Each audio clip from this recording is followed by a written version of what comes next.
Hi, welcome back. I'm Loy Gross, and in this segment, we're going to talk about GCC email and how to email your professor. Let's say, for example, maybe the professor mentioned a due date in class and it's different than the one listed on the syllabus, so you're a little confused. Well, you're going to send your professor an email. So, first things first, how do you find your professor's email address? There's lots of places to look. You can look on your syllabus. You can look in the Start Here page under My Courses. You can look in your actual email inbox. Your professor may have sent you a welcome email. And finally, you can look on GCC's official website, search for your professor by name, and many of their email addresses are listed there.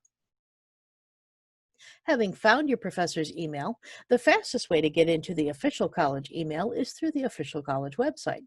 Click on the email link and then click on GCC Student Webmail.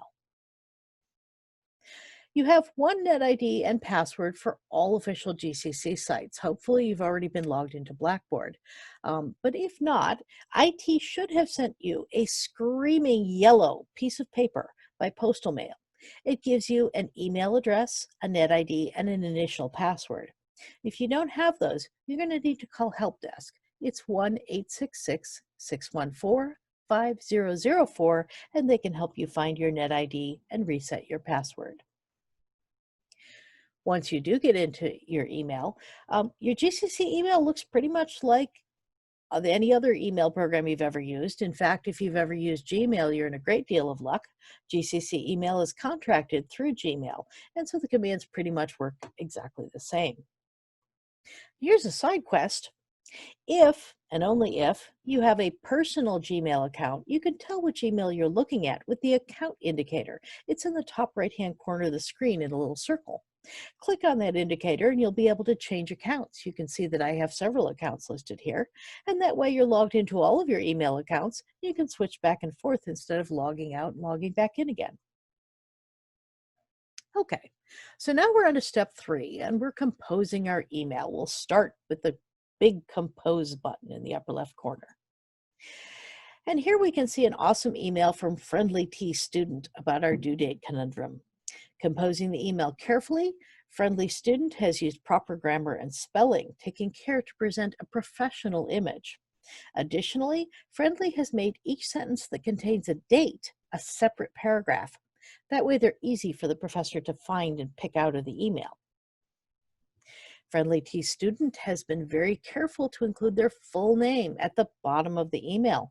Knowing that the professor teaches many different sections of the same course, Friendly has also included the course number and the section, both in the subject line and also at the bottom of the email.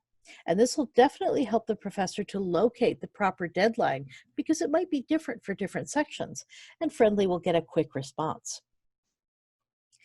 Notice how Friendly has not jumped to conclusions and vented anger at the professor.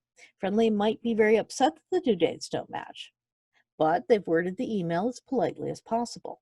If you're having trouble finding that polite language, try using questions instead of statements. Instead of, you said this assignment was due on X date, ask, did you say this assignment was due on X date? Because that often reads better in an email. Managing your expectations is important. Your professor may teach many classes with hundreds of students, or they may only be online certain days of the week. So be patient. You may not receive an answer immediately, but you will get one. Some students like to email the college department right away if they don't get an answer. But keep in mind, the only thing the department can do is to locate the professor for you. Answers to class questions still come from the professor, so give them a chance to reply first. Finally, let's talk about saving that important email. We recommend that you don't delete your GCC email. Instead, use the Move To icon. It looks like a little folder with an arrow pointing to the right. It'll move your email out of your inbox and store it in separate folders.